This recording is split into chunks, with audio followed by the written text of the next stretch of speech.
শহীদ ওসমান হাদী হত্যাকাণ্ডের পেছনে শক্তিশালী দেশি বিদেশি চক্র জড়িত থাকার অভিযোগ তুলে তদন্ত ও বিচার জাতিসংঘের অধীনে সম্পন্ন করার দাবি জানিয়েছে ইনকিলাব মঞ্চ।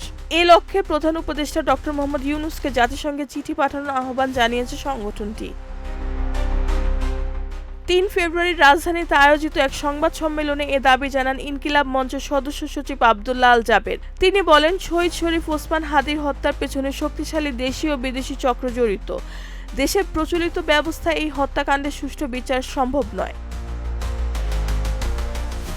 হত্যা মামলার বাদী হিসাবে তদন্তের কোনো অগ্রগতি তাকে জানানো হচ্ছে না বলে অভিযোগ করেন জাবের। তিনি আশঙ্কা প্রকাশ করে বলেন, তদন্ত প্রক্রিয়া তার স্বাক্ষর নকল হওয়ার সম্ভাবনা রয়েছে। এ কারণে ভবিষ্যতে কোনো কাগজে স্বাক্ষর না করার হুঁশিয়ারি দেন তিনি। সংবাদ সম্মেলনে আরও জানানো হয়, ঢাকা ৮ আসনের এমপি পদপ্রার্থী ওসমান হাদীকে গুলি করার হত্যার ৫৩ দিন পার হলেও প্রকৃত খুনিদের আড়াল করার চেষ্টা চলছে। বর্তমানে তদন্ত প্রক্রিয়ায় আসল অপরাধীদের সামনে আনা সম্ভব নয় বলে দাবি করেন ইনকিলাব মঞ্চের সদস্য সচিব। প্রধান উপদেষ্টা ডক্টর মোহাম্মদ ইউনূসের সঙ্গে সাক্ষাৎ করতে কয়েকদিন ধরে চেষ্টা চালিয়ে ব্যর্থ হওয়ার অভিযোগ তুলে জাবের বলেন, কোন মাধ্যমে যোগাযোগ করলে সাক্ষাৎ সম্ভব হবে সে বিষয়ে দিকনির্দেশনা চান তারা।